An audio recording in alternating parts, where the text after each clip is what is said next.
What? All right, guys, we're live with another edition of Talking Preps. I got my man Jay Grice down there. You doing the right thing so we can play, right, Coach? Oh, hey, we got the schedule. Now I'll do what I need to. Mask up, baby. Reminded. Mask up. Everybody mask up.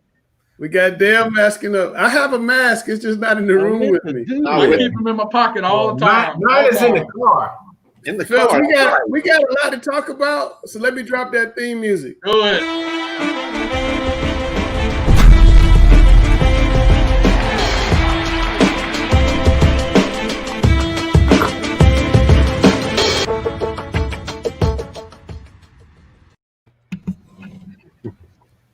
Got on my ears. All right, man. We have some big news tonight or today from the State Association. You guys saw it. They released their plans for the upcoming season. There it is right there. Just want to get everybody's thoughts.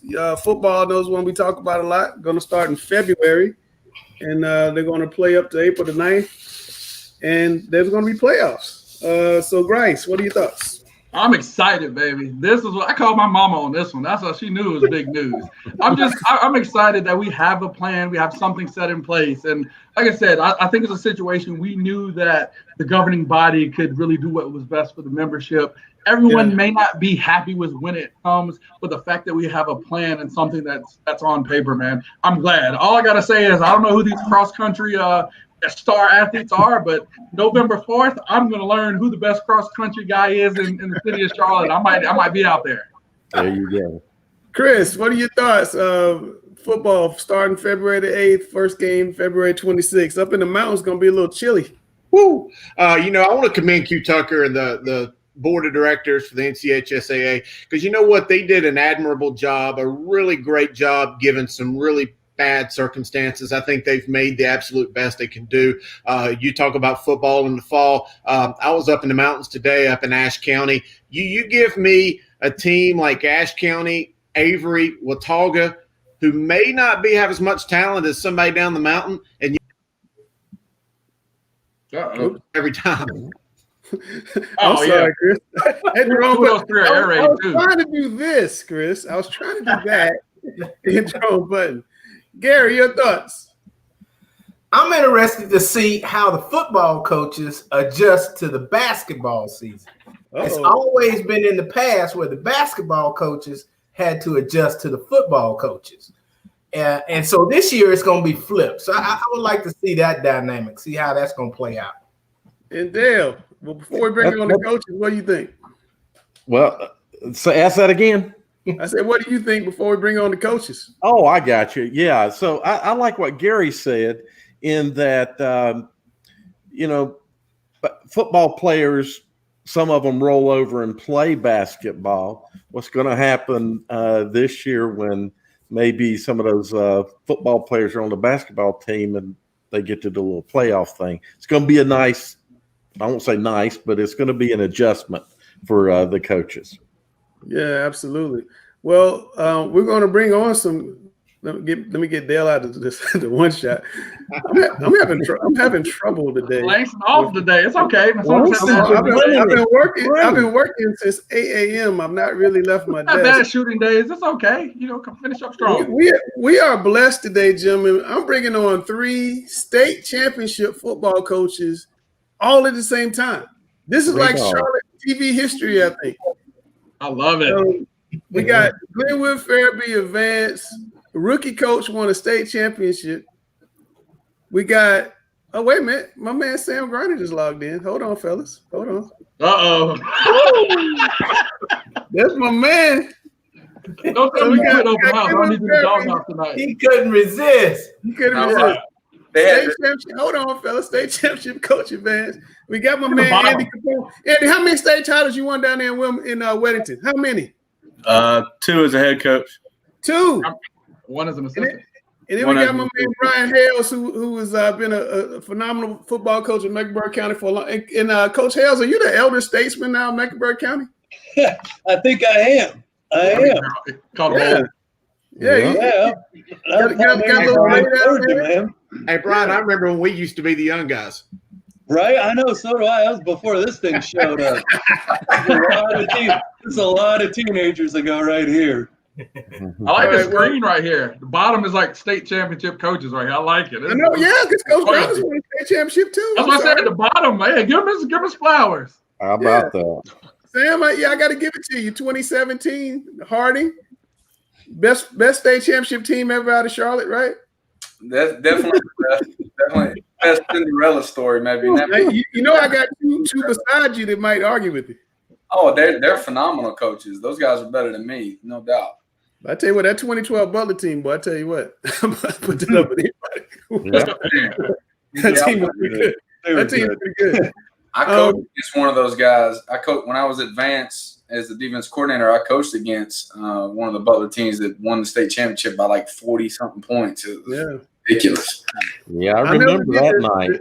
The year that you guys came out and wore all white, I think it was in Chapel Hill, Coach. Yep. And Yeah, it was like that was 2012. It was like 50-2 before I could put my computer down. That team was.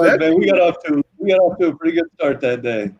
Yeah, that team was incredible. Well, guys, I wanted to ask you about the news that came out today. You know, the state's pushing football to February. Coach Ferebee, and before we get into that, Coach Ferebee, probably the biggest news other than that today was that your guy, Power Echols, told me that he's going to go ahead and go to Chapel Hill and not come back for a senior year in February. How much does that change things for you guys and your chances of winning back-to-back state championships? It doesn't change. It doesn't change the mental part of it. Of course, he's a great player, and we're gonna miss him. But we have the motto: we're not gonna rebuild. We're gonna reload. We got some young guys that's behind him. Of course, they're not gonna fill his shoes the way that he was leading us. But I think we're gonna be pretty good with what we have, and with the guys that's filling in. Yeah, and Coach Capone, I guess one of the games I was looking forward to the most was you guys playing Vance, and I guess we won't have that game now. But how do you think some of these non-conference games like that might get affected? Do you think we could even still see that game or see other big games like that? Just with the 7-game schedule, we're in a conference of 8, so I figured our 7-game schedule is going to be the 7 conference teams. So. Unfortunately, everybody talks about the Charlotte lineup that we had that the state had, and it was quite a lineup. So it's unfortunate, but hopefully a few big games can happen down the road. Give us a scoop on Mr. Shipley. What's he going to do?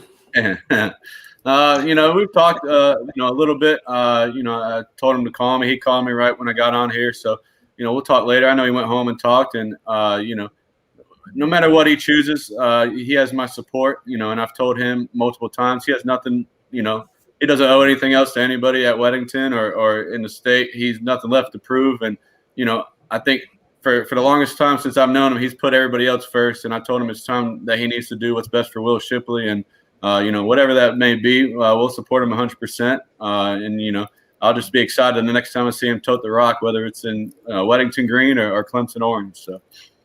Yeah, I think he's good enough to make a difference right away, so the spring could be beneficial for him. He's a special player. You notice Sam didn't say anything slightly negative about Will Shipley. You notice that? You may not know that Will Shipley and Sam have a thing going on, and sometimes I think Will's going to jump through the TV and get on Sam sometimes. Oh, yeah, he was a little fired up after I think the Catholic win, but that's what he brings to it. So, he's he gets a little fiery, but I think that's what makes him who he is. So, well, the thing is this. So you had to give Catholic credit because the year before they beat you guys, was it 35? 20-0. Y'all got them back. Yeah, beat them back worse than they beat you. Yeah, but going into it, it's like Ric Flair say, to beat a champ, you got to beat the champ, and you did it. You did it. Oh, yeah. We used that all week for Phil, so I want to thank y'all, actually. So we appreciated that. So I didn't have to do much.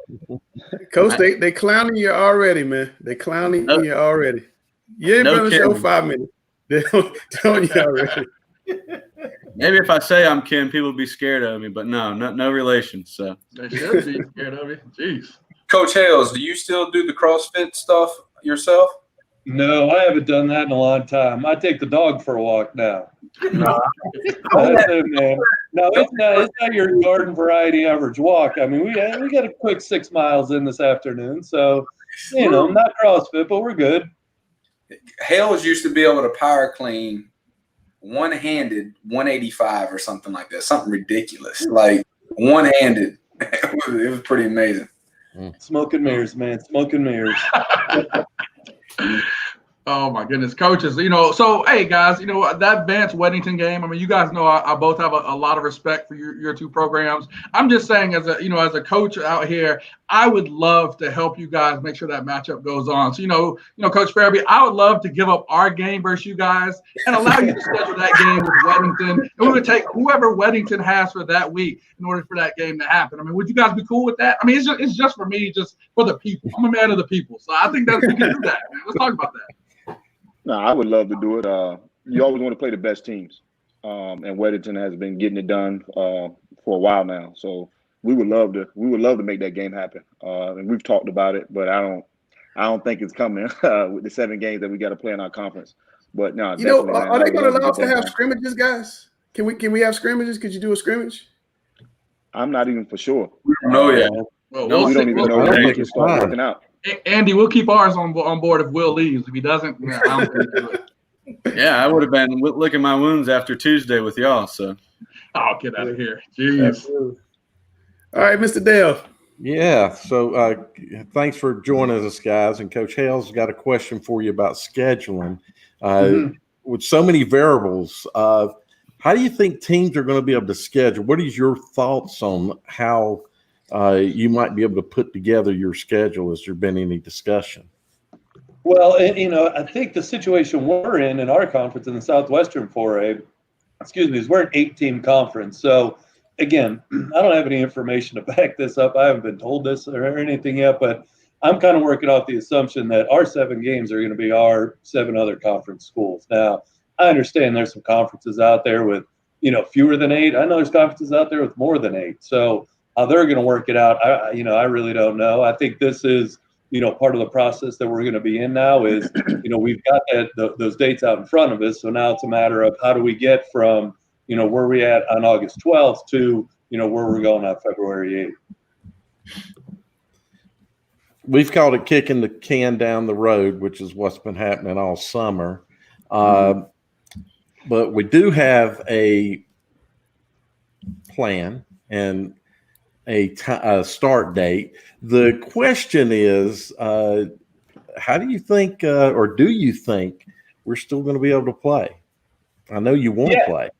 No, I mean, I'm, and I just got off a Zoom meeting with the kids and their families. And, at this point, and what I told them is, all we can control now is what we can control. We can control, how we're going to do Monday morning, when it's time for them to log on for school. And, they could control those things. They could control, what they're doing as far as their workouts and things like that. We can't control what, when CMS is going to tell us we can work out. We can't control what the NCAA is going to do as far as, scholarship signing days, things like that. So, really, it's just a matter of we can only control, like I said, what we can. But, the fact that we've got that, target out in front of us now, February, now that I think that just gives everybody so much more excitement. Yeah, Coach Capone, you're feeling the same question. Yeah, that's what I told the kids today at our workouts. We're going to handle what we can. We're going to work out. We've been able to take a week off, and then, we're going to attack it, the following week with whatever plan that we come up with as a staff and, that the county allows us to. So, we can't control anything else. I told them we got to continue to, socially distance, be safe, do your schoolwork and all that. Just like, Coach Hales says, control what we can control. And, we can't look back and say, well, we should have done this, we should have done that. We got to move forward. And, we talk about handling adversity all the time. Now everybody's got to handle it. What are we going to do with it? Just be the best we can be and hopefully be ready to go February 8th. Yeah. So Coach Hales mentioned about control what you can control. And anybody watching, let's try to control so we can play. Right? Let's do everything we can. Absolutely. Chris, it's like, a lot of people have been saying that we'll know if we've done, if we haven't done enough. And I think that's the big thing, especially, you're talking about the mask, Dale. Do we know if it's doing too much? No, but we know if we haven't done enough. And that's kind of why we're in the situation we're in. We're having to, wait until February to get our sport going is, because people weren't doing that. And, now that, again, that we've got a goal, hopefully everybody gets on board now. Well, guys, I want to shift the focus slightly. I know that Coach Capone, you mentioned you had already talked to Will, and we heard the news about Power Eccles and so on. But, guys, what do you think about these changes in regards to recruiting? And what if the NCAA was to come around and grant an extra year of eligibility to the college seniors? What do you think that would mean for this year's high school seniors that possibly are either still trying to find a home to play, or maybe even some of these who have committed? Where do you think they'll fall in the mix? And I'll start with you, Coach Capone. I think that's just a situation that, if it comes up, we just got to handle it, But, we tell our guys that they got to go in and compete no matter what. So, I think a lot of times, we always talk about when we talk about recruiting, you got to find your best fit. And I think, our kids do a good job of finding that. So, if something was to come up, I'm sure they would, go back and look at it. But I still think, it's going to be the best fit. And like, as far as, for Will, he's going to continue to go in there and prepare and compete. And, I think he's going to end up successful just because of who he is. But, I don't know what the NCAA is going to do, but, just because the whole thing is so fluid. Yeah. Coach Ferebee. Yeah, the same thing Coach Capone said. You can only play the hand that you're dealt. And that's, the thing that I try to get across to my kids. This is the hand that we were dealt, and we have to play it. And as far as the decision that was made for February and the decisions that are made, through the colleges and things like that, I don't think anybody was on the same page. I think the high school decision is going to affect the college decision. The college decision is going to affect the high school decision, because now the kids are going to have to choose a school. Let's say they do give that extra year back. They're not going to have enough scholarship for the seniors that's coming in. So there's a whole lot of networking and things like that that's going to have to happen on the high school level, on the college and the college level, in my opinion, in order to work all that stuff out. So I think a lot of the decisions that were made, they weren't joint with the NCAA and, thinking about the high school. So I think it's going to be a huge adjustment, man. And we don't know. We don't know. And I think that's the other scary part. And I think a lot of the parents, wanted the season to be in the fall, so this doesn't, happen. But this is the hand that we're dealt. And like Coach said, we're just going to have to handle what we can handle when it comes up. Coach Hales. I mean, I would think if they're going to, allow those seniors to stay, give them an extra year eligibility, I think they would almost have to expand the scholarship limits at that point. And now we're getting into a financial deal when, a lot of people are in bad shape financially. A lot of, certainly athletic departments. Because otherwise, if you give those guys another year, if you don't expand the scholarship limits, then you're essentially graduating 2 classes worth of seniors at the same time without a freshman class coming in. So, again, I think a lot of that stuff, I think the NCAA is going to have their hands full, trying to figure out exactly how they're going to do that. But, and again, like we tell our kids, just do what you can and do the best you can. And, the farther you can lift that GPA up and the higher you get that GPA, the more doors are going to be there for you. So, and again, we're just, like Andy and Coach Ferebee said, it's we got to do the best we can with the situation and put themselves in the best position possible. And, I know we've had conversations where, we've talked to families and said, look, an athletic scholarship really should be your plan B. Understand a lot of people that look at it, that's their way out. And if that happens, great. But, injuries and so many other things can happen, pandemics, that scholarships really should be a plan B for you. That you should really be trying to do everything you can to position yourself, to be a successful college student if that's what you decide to do. But, I think the NCAA is going to have their hands full trying to figure out what they're going to do with that 6th year and then with scholarship limits behind it. Does not hearing, and I want to go back to the press conference earlier today, kind of shift gears once again, but does not hearing a clear plan from the NCHSAA today worry you guys about the playoffs? And we don't know how many teams are going to get in or how you're even going to get selected or how the conference is going to work. And especially coming from a league like the IMEC, Coach Ferebee, I'd like to hear your question in regards to who makes the playoffs, who doesn't. But I want to hear from all of you guys as well. That's going to be an interesting question. How do you choose? I know in Virginia we had a power rating system where you get quality points from wins against teams that had better records and things like that. And when I first got to Carolina, and they didn't do that, so it was kind of foreign to me. So I don't know how you choose. I really don't. There's a lot of good football that's played in the state of North Carolina. So how do you choose the best 16 teams to represent the state? It's gonna be tough, man. I wouldn't want to be in that position to make that decision because a lot of good teams are going to be disappointed. Coach Capone.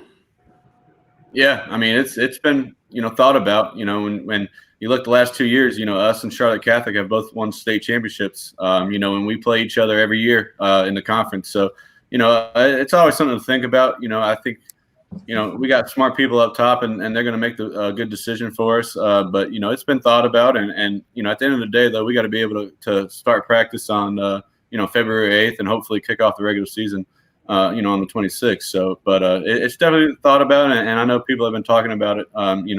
It's but again, it's a fluid situation. I'm sure they're going to come up with a good decision. Yeah, Coach Hales. Yeah, I mean, we just want to make sure that we're producing the best team that we can. I have no say in what's going to happen with the playoffs. None of the other coaches on here have any say in that. So that's somebody else's job. Our job is to get these kids, for being boys to men and prepare them for the rest of their lives. And Langston, what I like to say about Friday night is we're just trying to be the best version of Butler we can be. Right? So if that's good enough to get us into the playoffs, that's great. I can't wait to work another week. But right now I'm worried about our guys and get them ready for February the 6th and February the 8th. One more thing. Can I say one more thing? Oh, yeah, go ahead. Absolutely. If you look at it, if they go to the top 8 teams, we probably wouldn't have made it to the playoffs this year. So that just puts it into perspective of how a good team may not make the playoffs. So everybody's not going to be happy if they go 8 teams, but I don't see how they can do 16 teams and amount of games that we played in that short amount of time. So I'm expecting 8 teams. Those 8 teams we may not know. How they pick those 8 teams is going to be difficult to me. Well, one final question I have for you, gentlemen, and since it was kind of rumored as far back as this weekend about possibly playing games in January, February timeframe. It came out today that it's going to be February for sure. And that brought up a whole nother set of conversations that I've had today with a lot of coaches across the state. Is weather going to be a concern with you guys starting your first game on February the 8th? I can only imagine what it's going to be like up in the mountains with the cold weather, the sleet, the wind, the rain. I think it's going to create a lot of home field advantages. But I think even here in Charlotte, it's still going to be exceptionally cold. And another thing just to throw out there is the condition of the fields coming right off of a lacrosse season, and also having women's and men's soccer in that same time frame. I just want to get your guys' thoughts about the weather. And Coach Hales, I'll start with you. Yeah, that's going to be a big one because we are going to have a lot more sports that are being played on our fields now than we would, during a normal football season. And I know, Coach Ferebee and Coach Capone, you both have grass fields like we do. And that's going to make it even harder. Coach, after we played our playoff game with you guys back in November, it was probably late January, beginning of February before we were even, really able to get out there and start to work on the field. It was just so torn up and so beat up. So that's definitely going to be a concern, and not just from an aesthetic, but, certainly from a health concern too, because, you're talking about a lot of kids that, maybe haven't been working the way they normally would. And, the first couple of weeks of us starting to work out, it's going to be about injury prevention. And now we're going to put them on these fields, especially those of us with grass fields. It's going to make it hard. So, we're going to work. We're going to do the best we can at it. And, we're going to dig the ryegrass seed out and start putting that down as soon as we can. So, but yeah, it's going to be a challenge for sure. Yeah, definitely. I think that the possibility all these guys would benefit from playing in February because they all know how to run the football and they all are well defensive coach teams. So those type teams, they're like playoff type ready right at the beginning of the season. I think that's very important to have that type of identity playing in February because it's going to be very cold, supposedly. Coach Ferebee, what are your thoughts here? The same. We talked about it. Me and my AD talked about it. I said once we start planning, we gonna have to shift our focus. We like to spin it around as much as we can when it presents itself.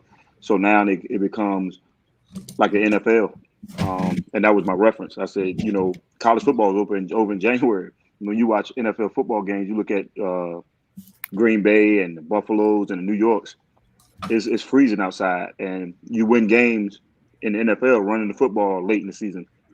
So like Coach Griner said, there's going to be some teams that are going to have to adjust to that, and we're one of them. We're going to have to adjust to, playing. So, run focus is going to be a big deal for us this year. Even though we still have our quarterback coming back, we're going to have to be able to run the ball to win that late in the year. Coach Capone. Yeah, I mean, I think, obviously, everybody knows we run the ball, and, we ran it, a lot last year. We'll continue to do it. But I think it kind of changes the dynamic because, now you're starting to get into the playoffs and late in the season, it gets a little bit warmer out, So I think some of these teams that, like Grice likes to throw it, 60 times a game, they might have a little, more success when it's not, 32 degrees or whatever later in the season, So I think it just changes kind of the dynamic that, you start in good weather, but now you're finishing in more good weather, So, where we felt comfortable playing in bad conditions towards the end of the season. I mean, 2 years ago at Chapel Hill, that field from hash to hash, you couldn't even walk on it without, falling. So I think it just kind of changes the dynamic, and I think some teams that throw the ball more towards the end of the season, will have better conditions to do that. Chris. And I just want to make a follow-up statement. It doesn't have to be a question if you guys don't want to answer, but it's just a thought on my end. About 15, 17 years ago, you started having the stadiums up in the mountains go to turf, and I think that they're going to see their return on investment really play dividends this upcoming football season, and lacrosse and soccer and everything.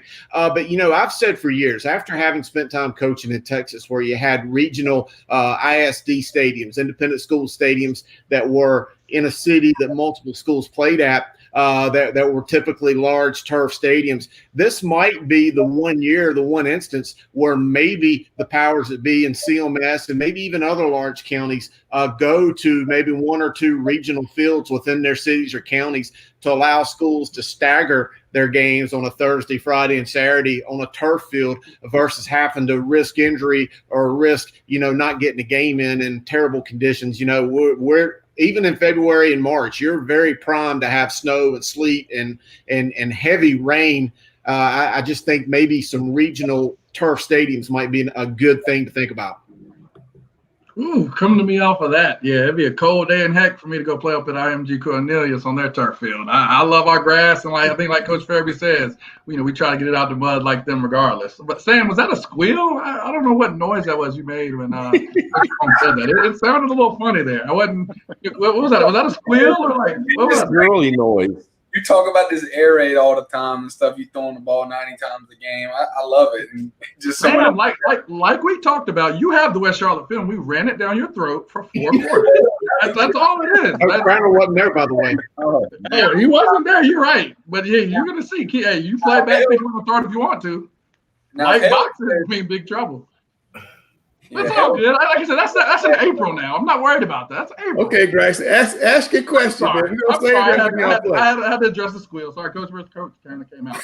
Yeah, coaches. Let's get down to the nitty gritty. I mean, most of us are coaches here. We all kind of were sandwiched in between the two. We had Virginia early on advocating for the spring, South Carolina clearly advocating for the fall. I just want to get you guys' thoughts on, what was your personal opinion? I mean, did you want to try to start in the fall and try to go, with the information that we had now? Or are you comfortable with us going forward to the spring? Andy, we'll start with you, of course, being the one that's practicing now. We'll go to Coach Ferebee, of course, with the Virginia ties, and then Coach Hales to round us off. Yeah, that's tough. Just talking to the kids today and explaining it. I know they wanted to go right now. And I think of course we can practice safely right now, 6 feet away, but we haven't been able to touch anybody else or any of that. So it's kind of hard when you see Pac-12 and Big Ten saying they can't go. But again, that's not our decision. I think whatever. I've always said whatever they tell us to do, we're going to do it. We're going to be ready for it no matter what. So whenever they tell us we can put the ball down, line up, and run an inside, offensive time, we'll be ready. And, I know our kids are upset, but I think it's some of the emotion right now, and we're going to move through it. We're going to get ready to go. And, either way, as long as we can play football at some point this year, we'll be excited. We'll be happy. And obviously we got to do it the safest way. So, I think it's going to be tough, and we might have a way to go still, because it's still not going away, but we got to continue to do our part in it, stay distanced, stay safe, and do our part to be ready to go in February. Coach Ferebee. I wanted it in the fall for obvious reasons, because I kind of figured Powell would leave, and I figured a couple of other kids across the state would leave as well. And I don't think that's over with, but I'm comfortable with it going into spring. This kid's safety, my safety, and everybody else involved. Safety is the most important thing. But we wished for the fall, and not for selfish reasons, but it's going to be tough, man, on these kids that's actually going off to college to finish football in June maybe, and then have to go off to college in August. That's back to back, and it's a wear and tear on the body. So that was my major concern. Not just myself and my team. It was just the kids that's going off to college and having to have that quick turnaround. Like I said, I don't think anybody thought about that when the decisions were going in. So that was my biggest concern. But I'm comfortable with going in the spring, and if I have to have those tough conversations with some of the seniors that I have on my team, they're going to make the best decision for them. And I would encourage some of the parents to be like, hey, my son may not play this spring, because I know if it was my son, I personally probably wouldn't risk it. But I'm different when it comes to things like that. But if it happens in our program, I'm going to support it, with my seniors, because it's tough. Batting cleanup. Yeah, like he says, I'm okay with it. I'd much rather us take our time and make a good decision. It's like the old, measure twice and cut once, as opposed to us trying to force it to happen in July and August, and you end up having to shut down or whatever the case would have been. I think Q and her staff deserve so much credit with handling an impossible situation, really. But I'm comfortable with it, and really, it is going to be difficult for the seniors, and not just the seniors going off to college, but my concern the whole time, when the talk of spring football came up, it wasn't so much about this spring season that concerned me. It's about what do we do when that season's over, and are we looking at playing 2 football seasons within a 10 months time span? Yep. And I think what they came up with, the 7 games and us being done, late April, beginning early May, I think that's a little bit better situation. But, I think that was tough, and that they weren't going to be able to let us go too much, too deep into the spring. So, I think, again, all the credit in the world goes to Q and them, but, with trying to win in an unwinnable situation. Yeah, I agree with everything that everybody's saying. Going in the spring is the only way I thought that we have a chance to play this year. Now, does it have different situations going into the summer? Yeah, I think they figured it out, finishing in late April. That'll be, enough time. We probably won't have spring ball, obviously, and then they might start us later in the summer where we can do the workouts, and which I think it'll be enough time for us to turn around, and then we'll be more conditioned by the time we get to the season in August. So it could I understand what Coach Ferebee's saying, that the quick turnaround, but it almost might benefit people if they get a little bit healthy in a few months, but they'll have a little bit more of a better base being able to play in the spring. So I like it. I like it a lot. Really do. So, hey, fellas, real quick, before we go forward, is April 7th, is that the last regular season game? Or does the playoffs start after April 7th? The playoffs start after. Yeah. Okay. So that announced how many games and how many teams will be in it, but the playoffs will start after. She did say it'd be fewer teams than before. Okay, gotcha. All right, so I wanted to address this. There was some, I guess, chatter around the rumor mill that some of the deliberation with Q Tucker's decision may have been to kind of slow the influx of North Carolina talent either going to private school or moving across the border. With the decision finally being made, do you guys think that that's still a concern? And we'll go through the same order as we did last question. Yeah, I think it's always a concern. I talked to the kids today, and I just told him whatever you and your family decide, you got to decide that. But again, I've talked to a few coaches in South Carolina, and they still have, some concerns, so nobody really knows. I told the kids they got to do what they feel like is best for them and their family, and I'll help in any way I can, but I mean, obviously I want them to be part of our team and our program, but there's always concerns, and there could be coaches trying to get those kids to come and telling them lies. And I just hope that, they don't buy into that, and hopefully they tell the truth. But, at the end of the day, again, they're going to do what they feel like is best for them. And the only thing we can do is try and tell them the truth and hope that they make, an educated decision. Oh, I'm going to Coach Hales. Yeah, I mean, I think the concern's always there, and even like Coach Capone said, I mean, heck, we got people around Charlotte lying to kids trying to get them to go to their schools. So, worried about them going down to South Carolina or going to private schools. I mean, it's always out there. It's always something you got to be concerned about. I think now that there is a plan in place, I think that may stem the tide a little bit, but I have a hard time seeing if North Carolina doesn't play that South Carolina would be able to. And I mean, maybe I'm in the minority on that, but I just kind of think that's the way it is, that if we're not going to play here, they're not going to play there. But, that's kind of where I'm at with it. It's definitely a concern. Me being from Virginia, when Virginia, switched to spring, I got a few phone calls of people back home wanting to come and play for me that played for me previously. So it's definitely a concern now that, we've switched to the spring, and you got kids that, want to get scholarships and things like that. So I think it's going to be a concern. But what do you do? Kids are transferring out, like Coach said, kids are transferring here in Charlotte to different places. So you just have to deal with it and, keep plugging away and try to give them the best information you can. And hopefully you have a good relationship with them to the point where they trust you enough to believe in you and stay with you.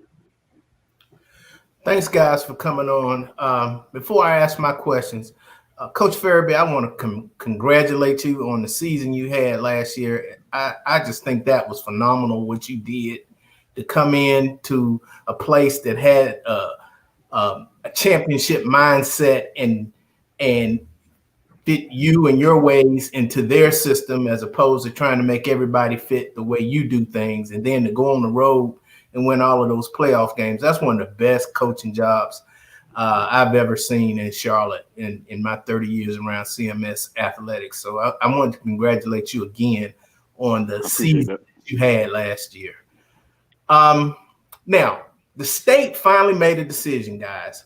And now, and this is mainly for Coach Hales and Coach Ferebee.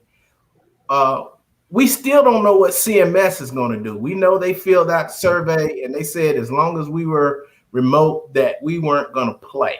So what do you think CMS does now that the state has given them a definitive timetable? I'm not for sure. Just, talking to my AD, I think they're still trying to figure this whole thing out. And like I always said when it was going on, there isn't a right answer. Nobody knows what the right thing is to do. So everybody just shooting in the wind and hoping they do the right thing. So hopefully they make the right decision for everybody that's involved with the situation, and they do it with some kind of education of how the numbers are going. So they can make the correct decisions, whether it's us playing or us not playing or the kids going back to school. I just hope they get the correct information before they make the decision, and that's where I stand on it. Right, and like Coach said, there's no playbook for this. I think one of the things I saw recently, and I don't know if it was in a Sudarian email or it was in an article somewhere, but one thing, and whether it was her, the superintendent asked for, is just we want to see some guidance from the state, some plan from the state. So I think now that the state has kind of released a plan and, kind of shown their hand, the ball's definitely in CMS's court right now. But, again, at the same time, you want to make sure that you're doing things a safe way. Because obviously we all love high school football, and it's such an important part, such a big part of our lives, but it's also a very small part of our lives when you're going through it. And I would hate to see someone's, future jeopardized, hurt, and even their lives risked when you don't know, just because people want to get out there. Just because you want to get out there doesn't mean it's the right thing. So, again, like Coach Ferebee said, as long as it's a smart decision and it's a well thought out decision, it's a research decision, well, let's have at it, but I do think the ball is definitely in CMS's court now, because the state did what they asked them to do. Okay, and guys, we're about close to 6 months away from the first kickoff. So what do you think the timetable should be about workouts? Is it imperative that CMS allow kids to work out now, or can you kick that can down the road a little bit further, or and what about the weight room? We know kids need to get in some kind of weight training prior to playing football, and but we know football's not starting until February. What would be the latest time you think should be allowable for you to have access to the weight rooms? I think if you look at the model that say if we was playing in the fall, the last day of school would be June. So I would say about a month and a half, maybe December, right after Christmas break or right before Christmas break, get a couple of weeks in. I think December probably would be the best, or early January, to give us time to, to get the kids. And it's not for the selfish reasons. Again, like I said, it's injury prevention. Like Coach said earlier, it's for injury prevention. And they haven't done anything. Well, I mean, kids are working out on their own, but they haven't done anything with their coaches and their teammates for a long time now. So I would hope and pray that they give us an opportunity in December, January, if we're going in February.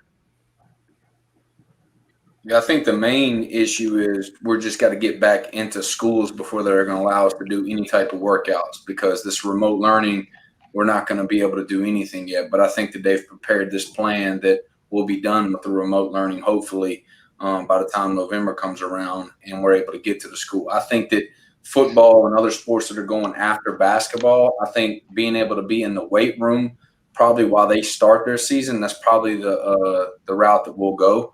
And I'm hoping that we'll get, like Ferebee said, about a month and a half or so in the weight room just to get a base, because, that's very important before you play, especially in the cold.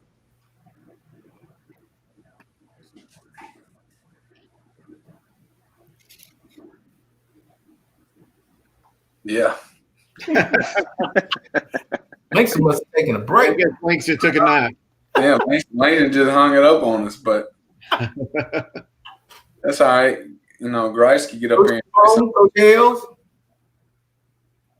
Yeah, I mean, I think the sooner we can get out there, the better. You guys hear me on this? Is this all right? Yeah, we got you, Coach Hales.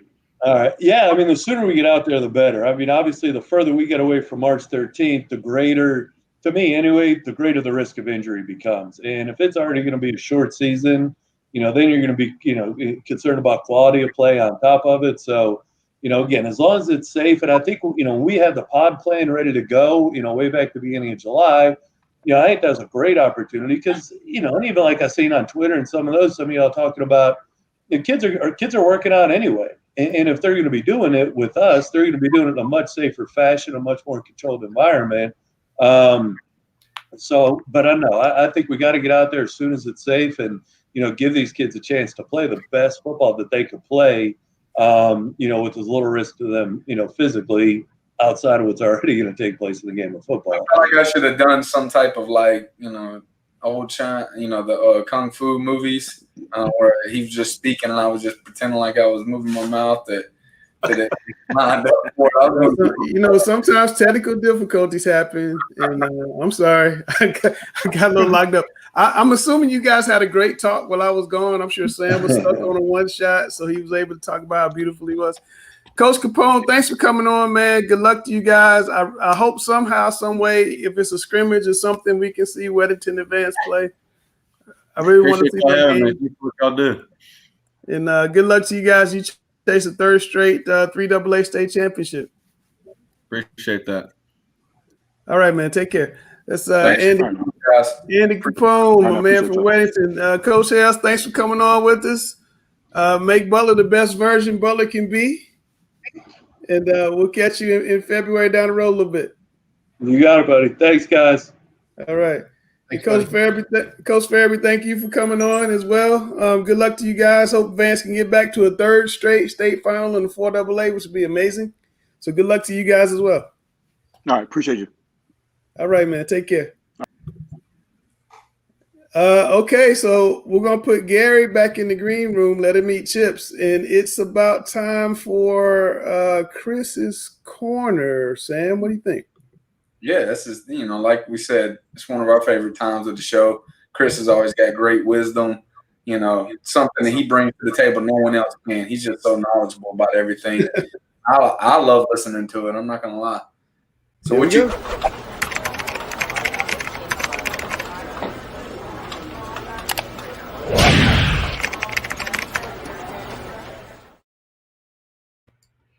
Well, gentlemen, I don't really have anything philosophical to talk about tonight. The show kind of came up on such short notice that I didn't really go out there and put a lot of research into anything.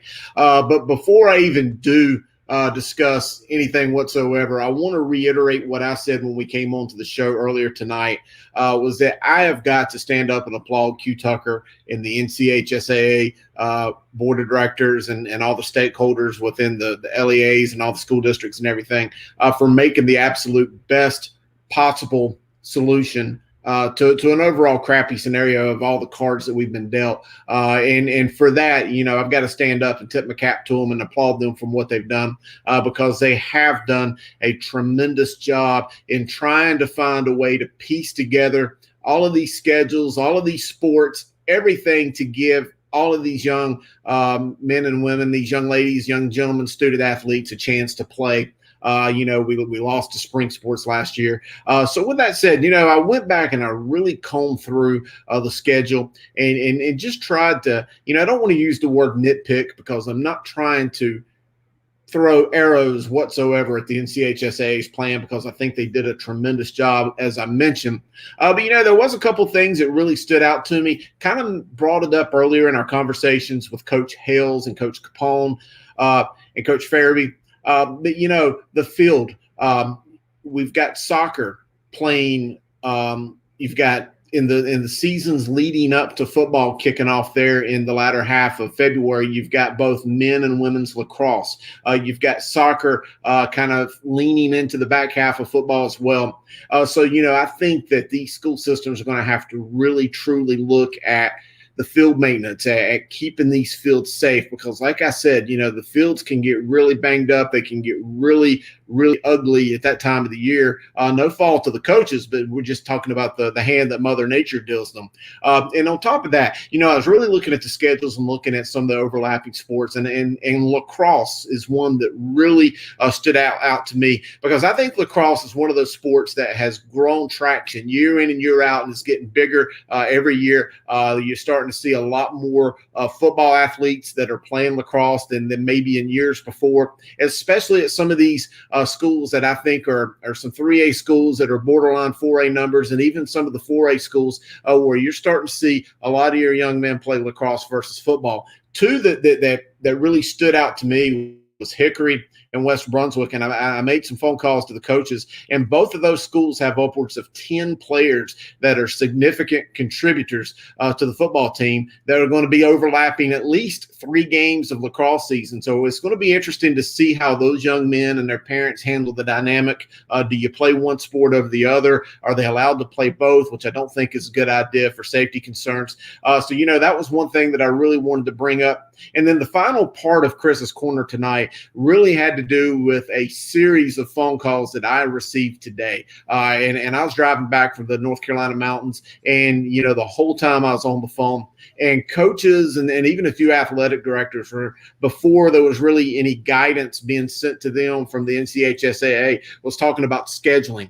And are some of these conferences going to be able to schedule one another? Are there going to be non-conference games? Or, and this was just a shot out of left field thrown to me by some coaches. Gary, I know you got your head turned right there, buddy. But anyway, do they allow conferences just to take a break this year and allow schools to go out and schedule whoever they want to? Try to schedule the best games, the best gates, the best rivalries, and then just kind of have a +1 game this year as a stopgap to get to next year. I don't know if that's something to think about, but we're in a unique situation. We're in a scenario that we've never seen before, and unprecedented times call for unprecedented measures. So maybe we just throw the IMEC out and just start over and just have a conference in Charlotte, or you just to have a hodgepodge of teams. I don't know. That we'll find some way to handle it. Maybe you use the power ranking system as the way to get your +1 game or your playoff game. But guys, that's what I got tonight. I like it. That was great, Chris. Yeah. The one thing that's concerning, you're talking about the overlapping, like someone like Jupiter Wilson, he coaches football. He's the head football coach. He's the head women's basketball coach. He's the head track coach. You're talking about, like, I hope we do get a chance to play them, because he'll be coaching like 8 sports and have no opportunity to watch enough film. And Sam, I'll take that one step further. In Winston-Salem, Atkins High School, David Hamlin is the head football coach. He's also the head men's and women's lacrosse coach. So how is he going to handle coaching lacrosse, then turn around and coach football within the same time frame? That's going to be a logistical juggling act that they're going to have to figure out. Guys, I want you to say that players can play multiple sports. Yes, there's no rule. The NCHSAA has no rule about that. The one thing you can't do, Dale, you can't go play football in South Carolina in August and in September and come back and play football in North Carolina in January and February and March. Can't do that. No, you can't. She said you could, but it is very complex situation. Yeah, very complex situation. Very complex number of games, exactly. Yeah. So if you played more games than we have for a season here, you wouldn't be able to do it. Yeah. Or if you played one less game, you'd only be able to play one game. So why don't you guys react to a couple things we got there? How do you think we'll balance multi-sport athletes and their decisions to play overlapping seasons, particularly at a small school like Forest Hills, that normally doesn't even start basketball until football is completely done? Mm-hmm. What happens at a school like that? That's going to be tough because I think you prioritize. I think it just becomes that. If you've got a kid, luckily if it's, a kid that's just out here for fun and probably his career will end after high school, it may not be a bigger deal. But, I can think of probably at least 1 or 2 kids on our team where if it becomes, choosing a sport, well, his other sport or his normal spring sport will be the one that's preferable. And I'm not going to be a coach to stand in the way of his best possible opportunity to obtain free college. So I think in these kind of, like Chris said, in these kind of unprecedented times, he's going to have to prioritize something that's more important for him. And I applaud him for that. I don't want to stand in the way of a kid being able to obtain their best path to college. And in these situations, he's going to have to go ahead and take that route. I'm going to stand in support. Yeah. One of these schools, the kid's going to play quarterback. He's going to be safety. So he's going to be playing both ways there. He's probably a point guard or a shooting guard or something on the basketball team. And he plays baseball. Yeah. That's going to be tough. I don't think we failed, in that statement right there. I think we failed to play multiple sports. I don't think so. Just think about going back to school in the spring. Everything. Like, it's going to be an amazing time for these kids, especially the seniors. They get to play these sports out. They're going to have to make tough decisions, but that's what life's about. But the great thing is, imagine the camaraderie that's going to happen in the school when you have so many pep rallies, so many different things going on. Everybody's going to be involved in the sports because they overlap and are so tight together. I think it'll bring the school's best out, to be honest with you. So I think it's a phenomenal deal, and I'm excited for it. Did you see what Grice's brother Van Horn said? Did you see that? Oh, what did he say? I missed it. He says in the comments, it says West Charlotte versus Indy this year. No doubt. If we go, I'm for it, brother. It can happen. But I think I want to speak on it. I never agree with Griner, but I want to say he's spot on, man. Like, I think adults kind of get in the way here sometimes, and like Griner said, sometimes we got to think of it as a kid. Like, I could imagine my senior year was amazing. Like, I could imagine going into school my spring year and having the opportunity to play 3 sports in a freaking semester. You talk about going out on top. You talk about going out having fun. Adults, sometimes we get in the way, man. And talking, I talk to a couple of our kids on a regular basis. And I don't hear any doom and gloom with a lot of those guys. Those guys are like, look, we got a plan. We know we're playing. Our stuff isn't canceled this time. Let's go out here and have some fun, man. And I want adults to kind of get out of the way of this, understand, hey, these kids want to go out here and have some fun. And the kids I've talked to, and I'm not representing that for every kid, but kids I know play multiple sports are like, hey, coach, we're about to have some fun this year.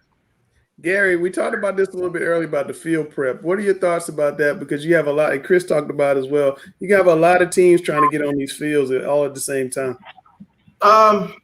The fields, that's going to be very difficult to navigate because at the time of year, the ADs are going to have to be very strict about who gets on the game fields. I know last year at the end of the season when I was coaching at Hickory Ridge, we couldn't practice on our field the last 2 weeks of the season because of the rain. Fortunately, we were in the playoffs, and Rocky River let us use their field to practice on because they had a turf stadium. So I think the fields is a very genuine concern, especially if the kids are in school. So now you're talking about a shorter day in February also. You know, we're used to football. Even when school is starting out, it doesn't get dark until 8 o'clock. 2 weeks of the year. But now you're talking about it's going to be dark at 5:15. Yeah, absolutely. Maybe we shouldn't, since Chris said during these times we should do a lot. Maybe we should do away with the is it not fall back? It's spring forward. What is it called? Yeah. Get away with that, man. Losing that hour, that's crazy. All right, now, I know you guys are football people, but baseball only had about 20% of their season last year. They're going to get about 50% of their season this year. What do you think about the spring sports? Because they kind of definitely got holes last year, and this year they're not really getting a full season. I thought they might let them play even going against what Bradley's saying right here. I thought they'd let them even play further into June. But what do you guys think about what happened with the spring sports? Good, bad? I think we should have extended past June, past graduation with the spring sports. I think they got shafted again. But when we advocated back in June about flopping the seasons, and the baseball coaches, they immediately said, no, we don't want to play in the fall. We don't want to play in the fall. And now they're getting the short end of the stick again. And that was my argument back in June was at least you'll get a full season if you went early this time. But, I still think they should be able to play past graduation. I think Well, I spoke to a head baseball coach, I think it was Friday, who also is a coordinator on the football staff. But, he was asking me questions at lunch about, what's going to happen. And I really wasn't trying to speculate, but, I brought up to him, you don't want to, I'm worried about, what if baseball lost 2 seasons in a row or they shortened baseball season? And he's a head baseball coach, by the way. And he says, man, don't worry about baseball. He said baseball coaches and all of them and just about the exact same teams have been playing all spring and all summer through these NC leagues and, junior legion team leagues. He says, man, baseball's been playing since day one of the pandemic. He said they're the last persons you should be worrying about. And this is from a head baseball coach. And I was going to stay right on Chris's, have that same conversation that Chris had. I mean, I know, like I said, our guys have been posting highlights, playing fall ball. You look at soccer, you got challenge soccer and the opportunity to play your sport, even albeit in a club fashion, year round if you want to. Football is the one sport, which, we get a lot of hate for that. That's the one sport where you can't replicate that throughout the year through various means. And I mean, heck, people have enough issues with 7-on-7 as it is. So guys have a lot of opportunities to display their talent in multiple fashions. And the ones that, are really being creative about their recruiting are doing so. So, I mean, it is a tough situation. Everybody is having to go through stuff. I mean, but, we talked about this already. Like, we're going to have certain quote unquote competitive advantages for playing in the winter. I mean, you talk about those mountain towns, you talk about Ashe County. I know Coach Piscopo up there is an air raid guy. 4 or 5 other schools I know up there like to sling the ball. They're not doing a lot of that in the snow though, but that's kind of one of those things that's going to be a disadvantage for them. But again, we just want ball. We're getting it and we're fine. Sam, hold on. Monday night, Sam, we have Coach Natoli on here. We broke a little news. We're going to bring back the West Charlotte Independence rivalry. One shot. If you have a chance to play Independence this year, Would you take it? Without a doubt, yes. Like, I'm gonna be honest with you. If they want to come get us, they better try to come get us this year, but it still won't work. I'm gonna be honest. I love a confident man. I get that feeling ready in the inbox. All right. For the football coaches, what's the answer to the question? Does football training conditioning have to stop now? I think Q said they're going to have a dead period first week of school, and then they start skill workouts the following week. I think is what she said. Is that you guys understand it? Well, that's CMS call, right? I think that's a LEA decision that has to start, or they have to at least concur and say, hey, this is what we're going to do. So I thought, I expect us to, but again, CMS has to make that decision and say that. So I'm praying we will. I don't know if Griner maybe knows more. Would you guys tell your son to go to college in January or play with your high school in February?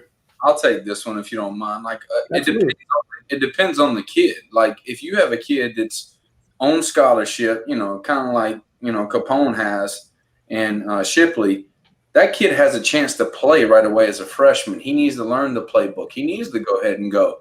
Kavars Crouch, same thing.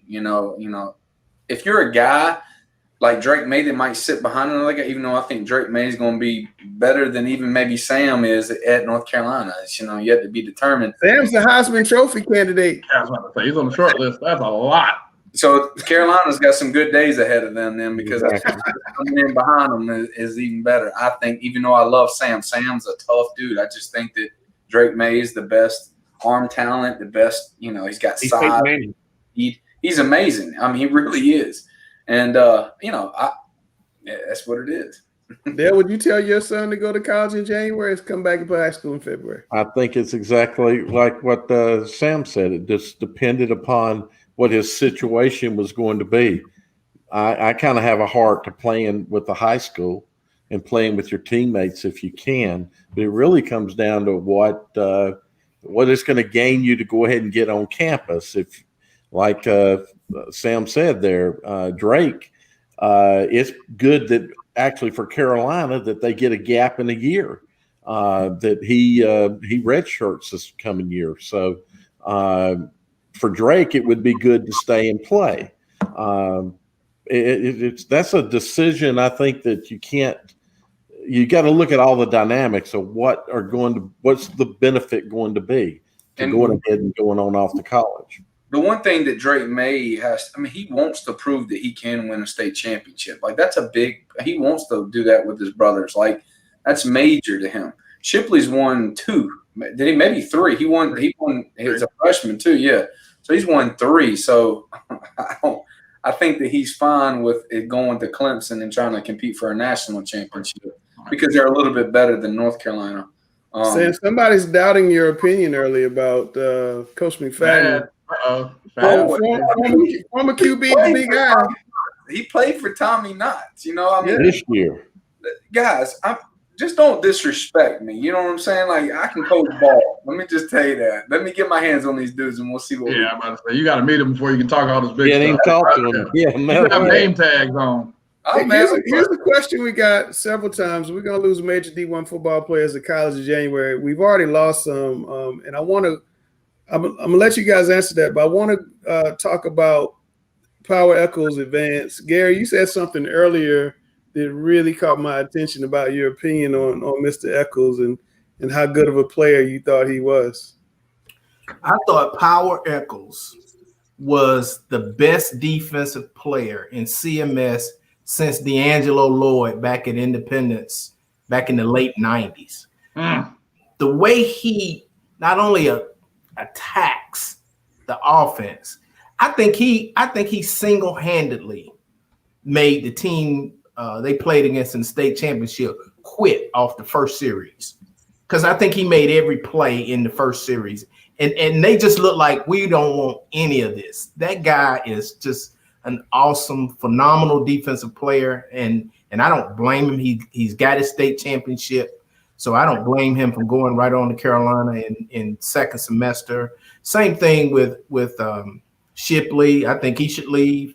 Now, Drake May is a different situation because they don't expect him to come into Carolina and play right away. He doesn't have a state championship, and I'm sure he would like to get one. So, but this Power Echols kid, he's the real deal. I don't know why he's not 5-star. I don't know what the scouts are looking at. Yeah. Chris, you also said something interesting about Power in the pre-show. Well, Gary and Langston, I had a major college head football coach that I was talking to at the coaches convention in Nashville earlier in the year, and we were talking about Power Echols, and he said, because you can tell when a high school player is going to project to the college level. It's a no-brainer. You see that. But very rare would you ever hear me and probably any of us say Power Echols is going to be an NFLer. But this major head coach, and I don't want to throw his name out there, but he said that Power Echols is a guy that's going to be a 10 to 12-year NFL all-pro kind of guy. He mentioned that he was more like an Ed Reed, who, he's 5'11", about 215 or so. Power Echols is a little bit bigger, but I think that Power Echols is one of those guys that has the speed to go sideline to sideline. He obviously has shown that he has the ability and the willingness and the strength to go up and play inside the gaps, to stop the run, to go after the quarterback. He's kind of that hybrid guy. And let's look at the NFL. This ain't the NFL of old where guys like Peyton Manning dominate the league. This is a guy where you got quarterbacks that spread the field and run and do a lot of stuff. And he's the perfect guy to chase a quarterback around and still make plays, whether back in the coverage or coming up to stop the run. Yeah, I think he's one of the best defensive players we've seen in a long time. Like Gary said, since D'Angelo Lloyd Independence days. He's better than just a football player. He's a leader of men, and people don't give him enough credit for that. I'm telling you, people rally behind him. He makes everyone else around him better. He's super intelligent. That will translate to college as well as the NFL one day. Hopefully the good Lord keeps him healthy. And he's someone that's very big in his faith. He's a great leader of men. Him, Caleb Hood, Drake May, a lot of these guys, they have great ability to lead other people. That's what makes them special. When you have that type of ability, you want to go to college because you want to interact, and it's time for the next challenge of your life. And I think that if I was Power Echols, I would definitely go as well. Who he reminds me of? The one guy that he reminds me of, the way he plays, is Thomas Davis. The reason why I say that is Thomas Davis was, a safety at Georgia, I believe it was. And he could fly around, but he had an extremely long career, still playing in the NFL because of his speed and his vision and his ability to understand the offenses going against him. And so Power Echols is just like that. And I think that he's not a 5-star because they want him to be 6'3". It don't matter. It don't matter. It really doesn't. The guy is really, really good. I saw him when he was a freshman. We had to go against him in the semifinals, and he was good then. Now Sam, do you think 10 years from now we'll look back and say Power Echols was the best player in the North Carolina class of 2020? Oh yeah, without a doubt. Even past Peyton Manning. That's pretty good there. Yeah. I think they'll have great.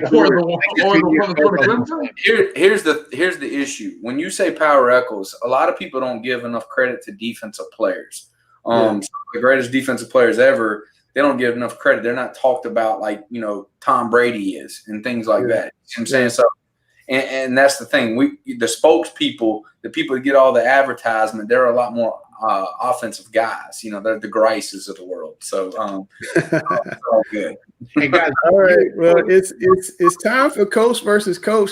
Sam was not supposed to be with us today. So we asked Chris to jump in on Coach versus Coach. So it's going to be Chris versus Grice to see who wins the night. Drop the music.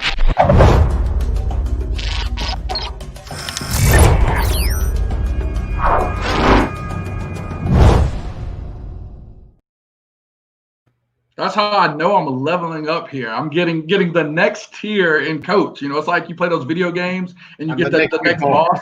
Yeah, you're getting into your military mode. You cut your facial hair. You're ready to get it going. So I'll let you start with the first one, Coach. First question talking about who got it right with the private schools looking to play in the fall or the public schools in February. Well, I don't even know which way you're going to go, but I'm going to tell you this. I think the public schools got it right going in the spring, just because I think that it's the safest route. Now, I'm a fan. I'm an SEC guy. I'm an ACC guy. I want to see hardcore college football on Saturdays during the fall, the beautiful leaves and everything else. But I've got to go with the public schools getting it right. I mean, I don't want to say that. The purist in me, the football fan in me got it wrong. But God, I think the public schools got it right. No, I understand. And let me make sure this is not a criticism at all of either, or definitely not of Q Tucker, who had to make a tough decision. I do think the private schools got it right as a measure of timing, and the fact that they made a quick decision, stuck to it, and also provided the guidelines around to ensure that it would happen. So I appreciate those private schools for coming out early, staying consistent, and providing their governing body with an understanding of this is the plan that we're going to take, this is what we're going to do, and then outlining a schedule to make sure that it happens on time. So that was a very tough decision, but I think for me, what tipped it over the edge was just the communication and ensuring that the governing body was engaged at all fronts. Yeah, I agree. Hey, I'm with you right there. But hey, this is one that's near and dear to my heart. Who plays the better high school football in the state of North Carolina, the East or the West? I'm going to let you go first, because I have a feeling you're going to be on the losing side. Sounds good. See, that's the thing with this is, it's tough because I grew up, went to Northeast Guilford, 2003 state finalist, losing to the West side, Belmont, South Point. So I have traversed through the East. You talk about Vanceboro, West Craven. You talk about going down to Charlotte and playing, the Brunswick schools down there, Wilson Pike. But it's no question the West is better. This year, I talked about the East maybe being a playing game for the West finals. We had the 2 AA final where you had 2 teams from right here in the area. We talk about Shelby and Salisbury. It was so bad they couldn't even bring an East team to actually take a chance to get a fight. You have more of the iconic teams in the West. You look at teams like a High Brighton, look at teams like a Shelby. 4AA is no question. The West is clearly got that beat. You're seeing some emerging teams though coming out of the West when you talk about East Surrey taking down the giant Tarboro. So back in the days, I think the East may have been better, and Lord knows I was a fan and I grew up as a part of the East in the playoff circle. But now the West is taking over and really taking that mantle as being the place with the better ball. All right, before I issue this whipping on you, I want to say I grew up in the West. I went to South Rowan. I coached there. Well, sort of, I was on the staff. I was under guys like Bob Boswell, who they were the real coaches. Larry Dill and Tim Coyer, guys like that. But I got to stand there and act important. But anyway, I know what the talent in the West looks like. I've seen it my whole life, going up there, seeing the guys like Tracy Johnson and Ethan Horton and Jimmy Hitchcocks and Jay Grahams and, all these big-time guys that came through the Piedmont. Incredible. And, of course, obviously in the past 20 or so years, being able to cover high school football, the West has tremendous talent, but it's a numbers game. When I think of West, I think of the best coaching. I think of the best towns to live in. It's incredible, but there is no substitution for speed, and there is more speed in Eastern North Carolina than you'll ever see. Think of some of the best guys in the state of North Carolina who has went on to play in the NFL. Sonny Jurgensen, Roman Gabriel, Julius Peppers, Pharaoh Cooper. I mean, the East is where it's at. You look at the speed that comes off that wing tee. Coaches like Jack Colley that have put more guys, Willie Parker and Clinton. I mean, there is so much talent in the East, and too many times it gets overlooked because they're not in the West. They're not near the media darlings. They're not on Football Friday night, but there's more talent there, I promise you. It's not even an argument. But you already know. See, Coach, that's why I'm pulling all my fresh faces are from the West. Got Dawson Cox, got the Holman kid out of every county. I'm pulling them out of the West. They're up there hanging in the mountains throwing for about 5,000 yards every year. So I'm telling you right now, hey, it may have been that way in the past, but you're getting a lot of guys in the West. And you talk about the coaching, and you're getting some ball up there too. Let's move to the next question. All right, let's see. Assuming 2021 spring ball. Just the thought process of playing upperclassmen or developing youngins. I'll let you take this one first. Well, there's a caveat to how I'm going to answer. It depends on the team I have coming back, but I'm going to say there's so much speculation of just the other sports or things up in the air. I'm going to I hate to say this, it's not going to be a popular answer, but if my seniors are borderline players, they're probably not going to beat the star players. I'm going to yield to the underclassmen, the sophomores. If I've got a freshman who is a stud who can come in there and play, I am going to play these young guys because you look at the proximity of the seasons, February through April. You still got 4 good months off to go through spring development. That's a lot of growth for a young kid. I'm going young the whole way. We talk about it in other sports, to shift to a basketball, kind of term with March Madness. Never doubt a senior who's not ready to play his last game. I'm with these upperclassmen all day long. I've been talking to my guys. We bring back 23 seniors now, probably about 22 if I'm being completely honest. But the key with that is these guys do not want to go here and play their last game. They don't want to see those tears. I tell them all the time, my last game, fortunately, was on Kenan Stadium grass. If you want to fight to get there, you've got to give everything you can. These kids know, hey, you're an upperclassman. You should not be complaining about practice. You have a shortened season. You have a short time frame in which to make your mark on this 2020, now 2021 season. I'm going with these seniors. They've got to be in here ready to go. Oh, look at this guy coming in. Oh, stay away. I mean, to be honest with you, I feel like y'all like holding hands while y'all are doing this competition against each other. That's a little different. He's more esteemed than you. You always whine about respect. This guy's respected. It's so friendly in here. Like, you know what I'm saying, Chris and Grace? I feel like y'all are like literally holding hands. Like, hold your hands up. Make sure they're not holding each other for real. It's respect. It's respect. That's all. That's good. Okay. Go ahead. All right. Better football show. Hard Knocks, The Last Chance U. Chris, take this one. I've got to go Hard Knocks. I'm old, so I'm going to go old school. Hard Knocks, I still remember that very first season in 2001 when they came on with Brian Billick and the Baltimore Ravens, and you got to see – that was your first time ever getting to see really behind the curtain of what an NFL head coach looks like, what the training camp looks like, the meetings, the players getting cut, the drama, the living in the dorms. Everything. You had never, ever seen that kind of football access before. I love the Last Chance U. I like because it really relates to the preps, but there's no question. Hard Knocks U, See, you're giving me my answer. Thanks for the alley-oop for the answer. The Last Chance U is the right answer here. I don't care about those NFL guys making millionaires spoiled, complaining about their Maserati that's in the dang shop. I want these guys that are on their last chance. I want these guys that are hungry. They know that if they don't get this right here, if they don't straighten themselves up, they're going to be in trouble. These are the shows I'm watching. These are kids that I've coached. These are kids that Griner has coached that you know that, hey, they got some stuff with them that they need to get right. But if we can align them in the perfect way, they're going to be fantastic players that you're going to talk about for the rest of their careers. Those are the stories I like. I don't like the spoiled guys. And plus, when I was growing up, I didn't have HBO. So, hey, now I got Netflix and I can watch it. I'm gonna watch The Last Chance U. What do you say, Griner?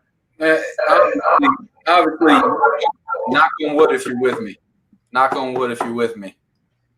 John Gruden, baby. Hard Knocks. It's easy, man. Like, you got people trying to feed their daggone family. I want to watch someone who's got to feed the family. You know what I'm saying? These Last Chance U guys, they're holding on. It's a Cinderella type story. It's special. It's fun. It's good entertainment, but it's not Hard Knocks. We want to see the top dogs getting after it. We want to see behind the scenes because we feel like they're like big stars, and we want to see the inside information, what's going on. And then knock on wood if you're with me. It's simple. Hard Knocks all day.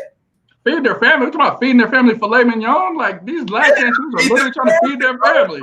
Yeah. If you're a football guy and you're a coach and you want to see how those NFL guys who are at the epic pinnacle of our profession, you want to see how those guys interact, the professionalism. You can kid around all you want, but you can see you better bring your lunchbox, you better bring your briefcase to work, and football is a job. And when you see how they handle that in Hard Knocks, there is no substitution for it. If you're a football man, you've got to love Hard Knocks. No doubt. All right, last one. Oh, you got it, Sam. Best stadium atmosphere, Mooresville or Charlotte Catholic? We're going to go with – you want to go first, Grace? I'll take it. We talk about the IMAC being the SEC, as Sam Griner will soon find out. Hey, man, one of these iconic SEC-level stadiums here, Joe Pop Stadium. It's one of those, hey, you got a trailer up top as your coach's booth here. It just screams SEC to me. You walk in the stadium at 6:15, getting in there with your team. It's already full in the reserve section. How many places got a reserve section? They have everyone filled out. The fans are fully engaged. They're wonderful and just great fans. You don't see any issues coming out of there with the game. You talk about going in there, when that team does something well, makes you feel like the worst coach in the world. I mean, their home field advantage spans everything they do. I swear it makes the refs make bad calls. Home field advantage. I mean, I'll give you a lot of stuff, and I've held my jamborees at Mooresville, and I grew up in that community. Mooresville Myers Park last year? They've got a iconic games. Great things going. They've got a tremendous band. You know, they got the big concrete bleachers, and you're right, that press box is pretty neat. It's unique. But look at the track. Then you've got that little 17-foot grass section, and then you've got about a 15-foot wall to the first row of the bleachers. Give me Charlotte Catholic. Give me 2,800 screaming fans packed inside a stadium that should only hold about 200. You've got those fans and those players right on top of the action, right there. You're a coach and you're trying to get your guys motivated on the sideline, or you're trying to teach them something in between a series, and you've got mom and dad and students and everybody else like 3 feet from you and inside your huddle listening to what you've got to say. I love the proximity of the fans to the sideline. The students in the end zone going crazy. I was at that 7 overtime game when they beat Kings Mountain, and you better doggone believe it that every time Catholic got the toss, they played in front of those kids. It mattered. When Kings Mountain lost that game, they lost it in front of those students. And you just got it. The 4 rounds deep in the playoffs, the brown field in the playoffs, because they're playing to mid-January every year. I'll take Charlotte Catholic every year and beat you with it. And I love how you brought up your wonderful, illustrious jamboree. I caught the film from that Mooresville Myers Park jamboree. This was in August now. That August game looked like and felt like and sounded like that dang 7 overtime game you're talking about. And Myers Park definitely played like they were in an away game. That was one of the best jamboree films I've ever seen of a game. And those fans made that sound like a playoff game. You know, it's your illustrious jamboree that you put on so eloquently. Where'd you choose? You didn't choose Charlotte Catholic. You went up to the Pop in Mooresville. That's what you did. Hey, great arena. Grice has got a great point right here. You know, I don't like to agree with him too much, but I think Mooresville, the environment there is pretty different because it's like got a varsity blues feeling to it. It's got the you got the woods surrounding the stadium. You feel like you're like in a gully. It's just what football's supposed to be like. And Charlotte Catholic now, they're extremely hard to beat. They're extremely hard to beat in their stadium, and that home field advantage is real. But the stadium overall, the environment, the feeling of that stadium in Mooresville is a little better. And then Catholic's biggest games have been in state championship games, not at their home. They've won so many state championship games. That's what I think more about Catholic is just a champion, not necessarily the field that they play on. All right. Well, we obviously know, Chris – Chris won that competition because, Grice struggles a little bit. We help him out. We handicap. People don't know in the show that we handicap this. We give Grice answers to try to help him out. And it helps him out a lot. But now we got to start taking those things away and getting cocky about it. Guys, you ready for the 2-minute warning? Let's do it. All right, do it.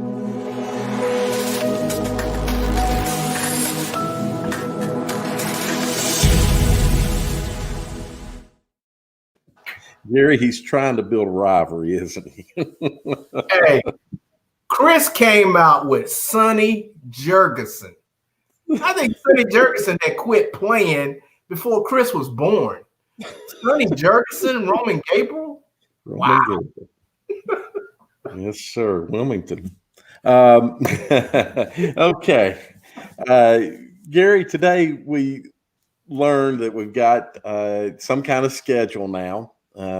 It was thrown out. So February 8th, we're going to get as far as football is concerned, they're going to be able to get out and start practicing. Looks like they're at the end of the day after my birthday, actually. We're going to play our first game. Gary, that's going to run, or that's into basketball. Basketball is going to be going into the playoffs when football gets to kicking off his first game. What's that going to do to the teams, you think? Wow. Some of the major powers in football really don't depend on basketball players. But at the lower levels, of the state, the 1A, the 2A, maybe even some 3A schools, they're very dependent on athletes being multiple sport athletes. We've always advocated that kids should play multiple sports, that they shouldn't be sport specific. And the person or the teams always had to adjust to the football coaches. But now the football coaches are going to have to make that adjustment. I don't think you have as many basketball players that are going to be vital to football.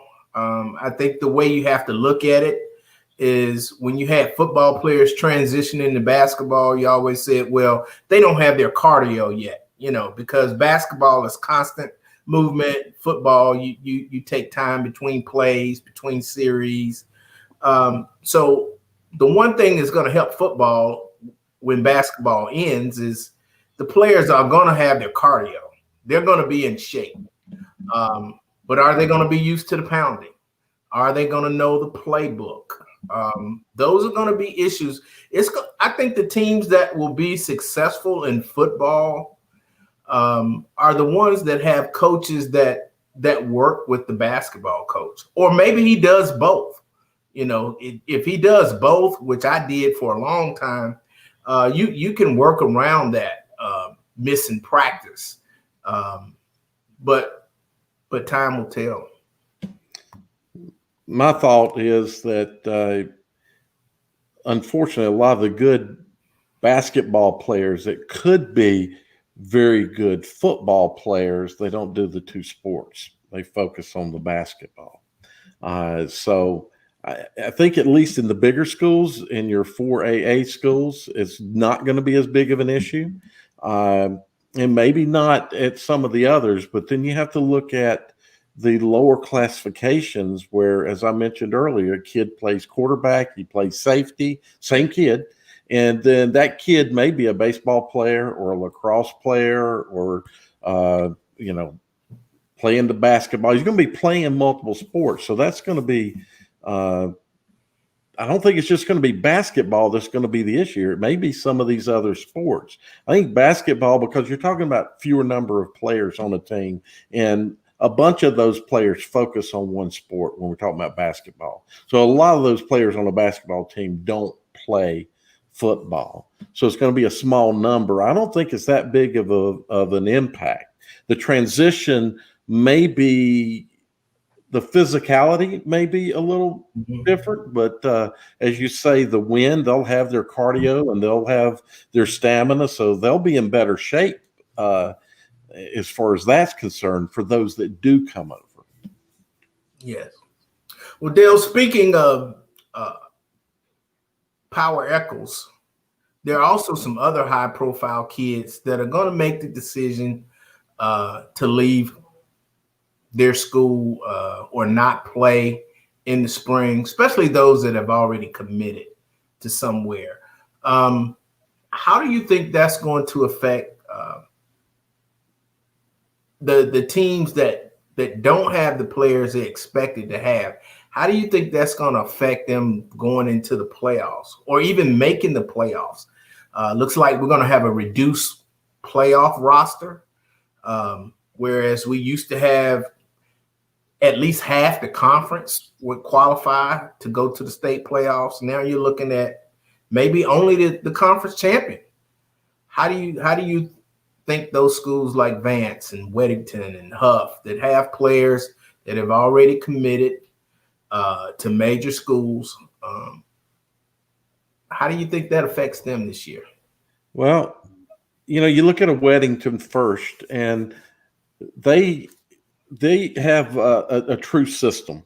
I love teams that you can tell have a system, and they have the fortunate situation over there where kids have been playing together a long time from youth ball up. So almost like a Charlotte Catholic type situation. So while the athlete may not be as good, although you don't know, the athlete may eventually be as good, say, as Shipley, I think they can have players step in and they can still perform.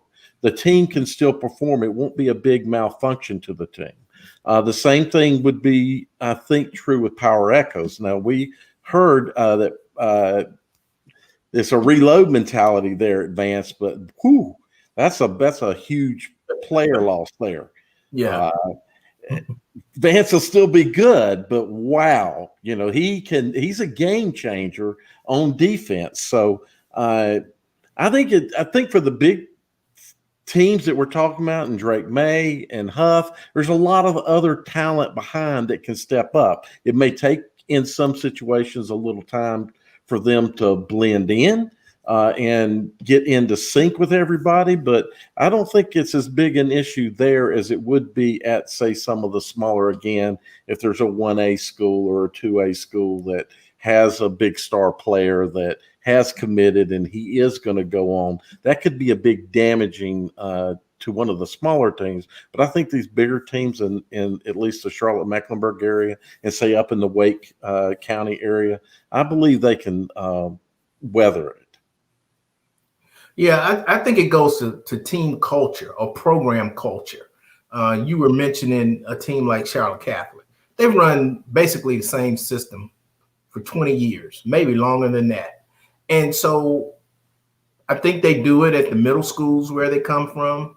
Mm-hmm. And so there's a carryover there, that next man up mentality. I think you run into that with a lot of state title contenders, your Vances, your Mallard Creeks, your Huffs, your Myers Park, your Butlers. They've instilled a culture at these places where it's the next man up mentality. They lose great players every year. They lose players to transfer every year, but they also gain players. So the teams we expect to be good, I think, will still be good. Maybe they're not dominant, but I think they're still good. But the thing that good may not be good enough this year, depending on how they shape the state playoffs. If they go conference champion only, there are going to be some teams that are really hurt by the loss of players moving on to college. I agree. Good. Those are good points. So the NCHSAA says that they want to have a postseason, though there's no definition right now about what that will entail. How do you get in? So what are your thoughts on how you put a schedule together, and what kind of playoffs do you think we should have? Maybe how many teams and how long, of course, how many teams is going to determine how long into the playoffs. Then we have this situations like in the Charlotte area where we have multiple counties involved in the conferences.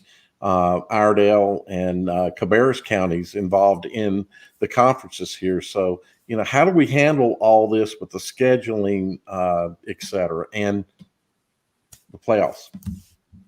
Well, there are two ways of doing it. They say, hey, play only a conference schedule, which I think is probably what most of the ADs are going to advocate. Hey, we have a conference schedule. We have a reduced season. And it's not just football. It's every sport has a reduced season. And then I heard the guys in an earlier segment, they talked about, hey, why don't we have West Charlotte Independence, or, we schedule a scrimmage with this school and that school so we can see the matchups that the fans want to see. But what we have to remember, Dale, is it might not be any fans. That still hasn't been decided as to how many people they're going to let in the gate. So a lot of these ideal situations where you could get the dream matchup, say a Myers Park versus Vance, or Myers Park versus Mallard Creek, where you're thinking about, oh, wow, you got great teams going against each other as well as a big gate. I don't know if it's going to be any big gates because of the pandemic. One thing that I think high schools are really going to have to consider doing is live streaming these games and paying for access to watch them on live stream. Maybe that can make up for the lack of a big gate, because I think it's just with the reduced schedule, if you allow teams to just start over with a whole new schedule, there are going to be a lot of teams that don't have that reputation that are going to be left out, that they can't find enough games. I like what Coach Ferebee said about a point system or strength of schedule system. If we have a 7-game schedule and teams are looking to only schedule tough games, that's going to leave out a lot of schools who are not considered tough and don't help somebody's strength of schedule. So I think you got to stick with the conference schedule. Yeah, so this makes me think about back when I was in high school, and the way the playoffs was done then was that most conferences, every conference champion made it. And then some conferences, and it rotated around, may send 2 teams. And so your conference may one season send just 1 and the next season send 2. Unfortunately, we're going to see a lesser number because they can't go on forever. I'm expecting probably a 4-week playoff at most, and some kind of conference system like that where the conference champions go in, and maybe you have to use a point system to put the others in to give us our full number. As far as a wild card system, maybe. Yeah, that as far as the regular schedule and the county and things, I think teams probably should play all their conference opponents that they can. Now across the state, it's going to vary. There's going to be some states that they will not be able to play all the conference games because the conferences are too big, or not some states, some conferences. So I think definitely 4-week conference champion, and then some kind of a point system, power ranking system. I don't like it because I don't think I just from looking at the way that the Max Preps things have worked the past couple of years, I don't think they quite get it, but we're going to have to use something like that to qualify a few other teams. Well, Dale, what are your thoughts on how the state handled this today? Do you think they did a good job, and how should CMS respond to what the state did? That's a good question, because it's good that they put something out finally. That I believe they could have done this sooner, what they put out today. I know it's a big task. We have a lot of schools in North Carolina, and so it's a big task to try to pull this together. So I commend Q and the rest of the crew for pulling something together. I would have liked to have seen more meat in the package. So I think they gave us a package, but we're going to go do some barbecuing instead of getting a nice 10-pound butt. I got a 4.5-pound butt. That's a good analogy. I'm glad, like you, I'm glad that they finally put something on paper, definitive, and now the pressure's tossed back on CMS. I really would like CMS to be a little bit more definitive. Give us some dates. And you might not stick to them based on what happens with the pandemic and the metrics that they're looking at, but just give us some dates. Give kids something that they can point to instead of kicking it down the road like it's been done all summer. You've been waiting on the state made a decision. Now it's time for CMS to make a decision. Good, bad, or indifferent, make a decision. That's the old Jupiter statement right there. Good, bad, or indifferent. I love it. Right. I've been around enough, Sam. I know how he thinks, and he's right. Chris, is it time for CMS to make a call? I mean, we had some confusion last week. The survey said they were not going to play. The response came out in the 5 hours between the survey coming out and the response, where they said they had not made a decision. Is it time now for them to make a decision? Well, I think it is. I think now that the state has made their decision and said that there will be no practices or tryouts before the November 5th date, they've kind of drawn their line in the sand. I think it's time for the LEAs, the school systems, to just go ahead and come out with their own plan and either fall in line with what the state association has said or come out and make a statement as to why. It is kind of, and we could make this a whole nother show, we could get into a political argument, but it is somewhat interesting how election day is where we're moving forward with athletics or no athletics. So, we get this election behind us, figure out what's up as a country, and hopefully athletics, which is a huge part of the fabric of our nation, can come together, and maybe we can just get back to life as normal.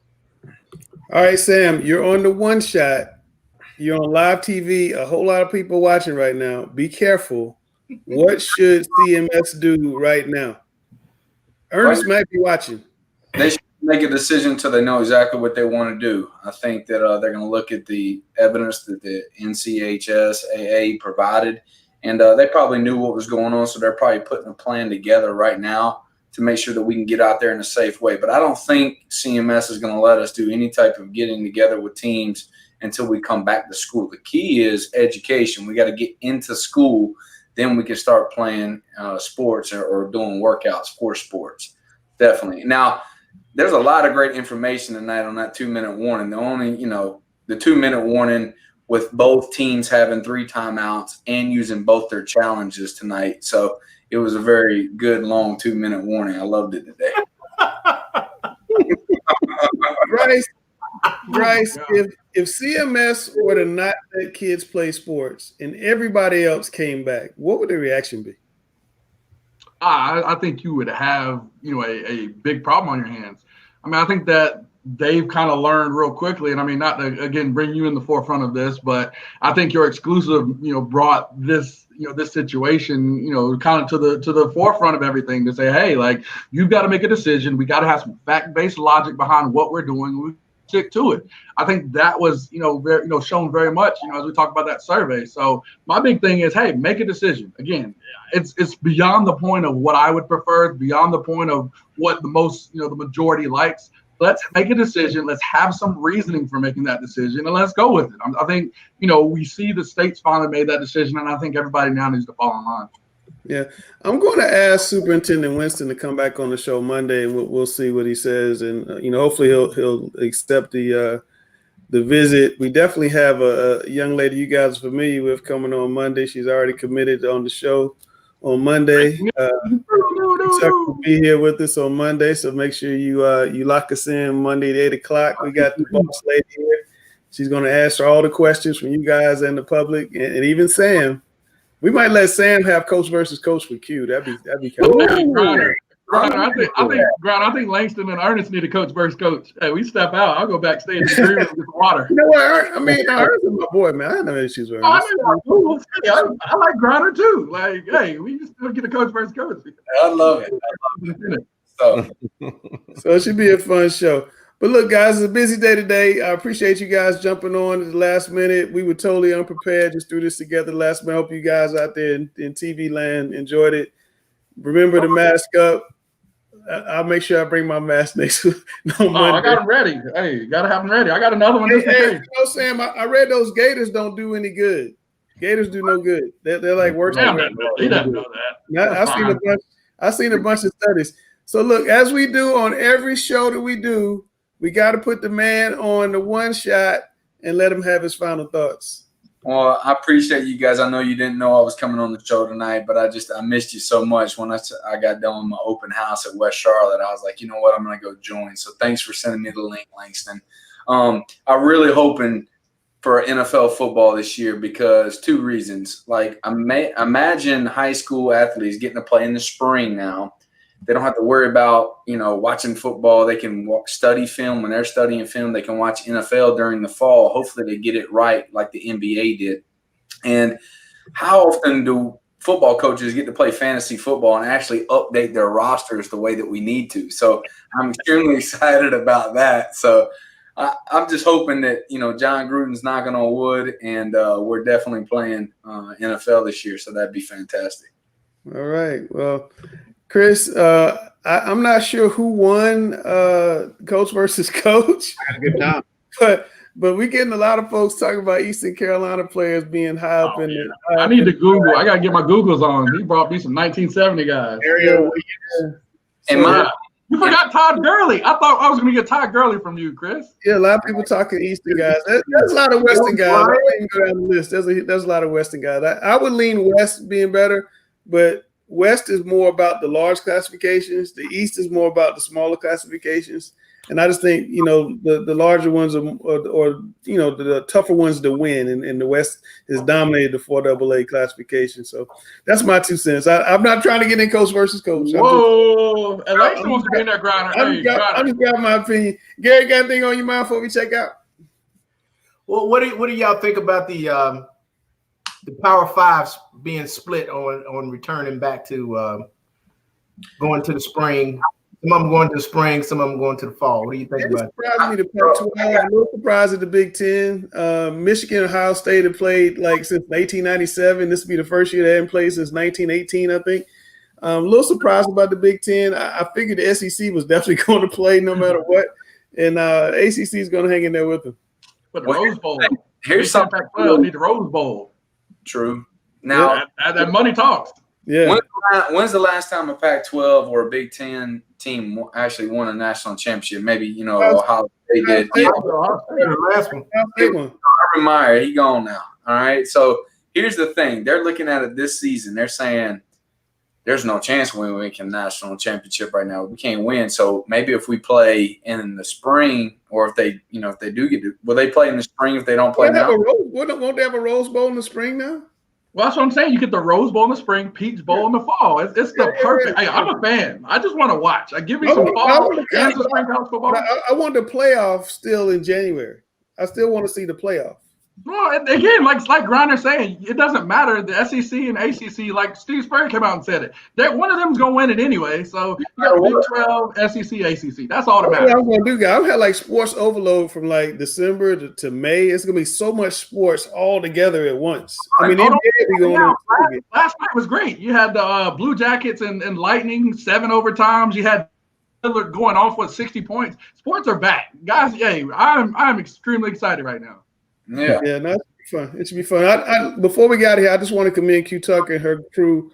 She's done a phenomenal job. She did that press conference today, the second press conference with the media, and she handled all those questions with aplomb. And I think that her crew has done a good job. There's no right answers. You can't make everybody happy, but she made a decision, and I think it was the right decision. So that's my 2 cents for today. Chris, I give you the final word before we got here. Oh, wow. I was going to get the final word. Wow. I wasn't expecting that. I thought it was going to go to Dale. Well, final word for me is I enjoyed doing coach versus coach. What a day for the news to come out.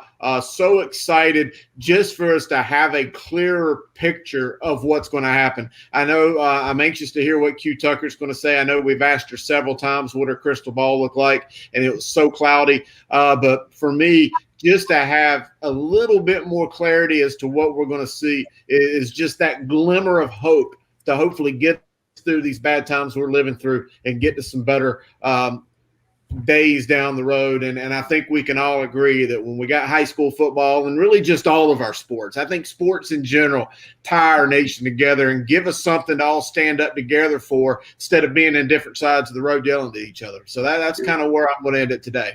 You know what? I did say Dale was going to get the final word. My bad, Dale. Everybody's getting the final word. My bad, Dale. First of all, if we want to play any sports, we need to wear these. We haven't been able to do this because we've got bad numbers in North Carolina. So let's do what we can to make sure that we can play. But what we had talked about me saying final was about what came out today, and I've been talking about kicking the can down the road, and I do appreciate what was done. I just hope that we haven't taken the can and put a note on it and kicked it down the road, and the note being, well, this is what we're going to do. The only way we can do what the schedule, or the only way we can meet the schedule that was put out by the NCHSAA today is you're going to have to wear these, people. Hey, they're cool. Get them with your school stuff on it. they're not difficult to wear. So that's just all I've got to say. I want us to have sports. I know you want us to have sports. Let's do what we can to have them. Forever and ever, amen. I love it. Guys, been a great show. It's how to reach me right there. We'll be back on Monday with the boss lady, Q Tucker. I'm going to ask Ernest Winston from CMS Superintendent to come out and Coach versus coach. Hey, let them do coach versus coach. Yeah. We got a real power show. There you go. Right. I'm Langston. That's Gary. That's Dale. That's Chris. That's Bryce. And that's my man, Sam Griner. We'll catch you on Monday.